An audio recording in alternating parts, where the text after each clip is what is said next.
রাজবাড়ীতে সড়ক পরিবহনের নতুন আইন প্রয়োগের আগে জনসচেতনতায় নেমেছেন জেলা পুলিশ।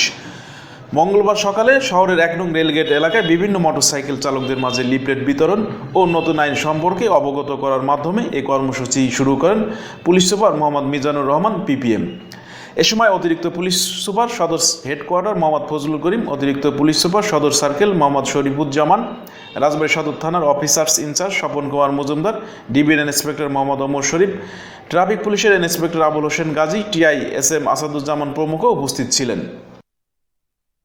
তাহলে প্রাণহানি কম হবে একই সাথে ওই যানবাহন যে ভাঙচুর হয়ে যায়, ক্ষতিগ্রস্ত হয়, সেটা সম্পত্তিরও ক্ষয়ক্ষতি কম হবে।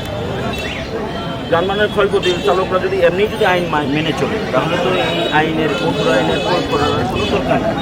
আমরা এই জন্যই আগে সচেতন করছি যে শাস্তি দেওয়া, মানুষকে শাস্তি দেওয়াটা একটা উদ্দেশ্যটা হচ্ছে ক্ষয়ক্ষতি কমানোর উদ্দেশ্যে এই আইনটাকে নতুন করে করা হয়েছে এবং সেই আইনটা যাতে মানুষ মেনে চলে, এটাই হলো মূল উদ্দেশ্য আমাদের। এই জন্য আমরা সচেতন।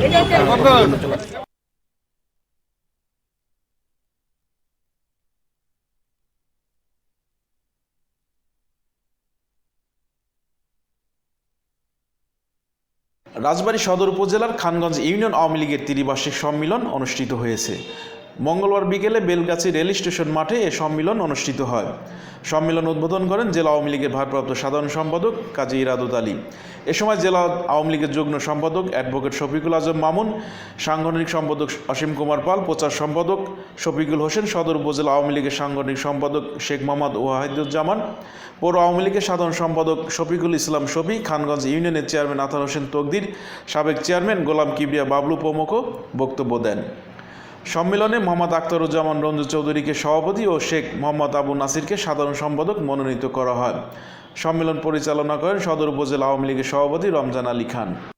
রাজবাড়ী এবং বাংলাদেশ একটি নাম, স্বাধীনতার বিপক্ষের পরাশক্তি, পরাজিত শক্তি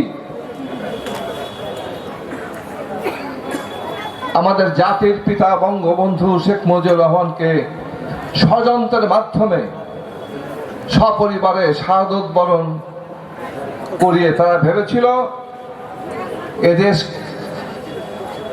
পাকিস্তানের ভাবাপন্ন দেশ হিসাবে গড়ে তুলবে।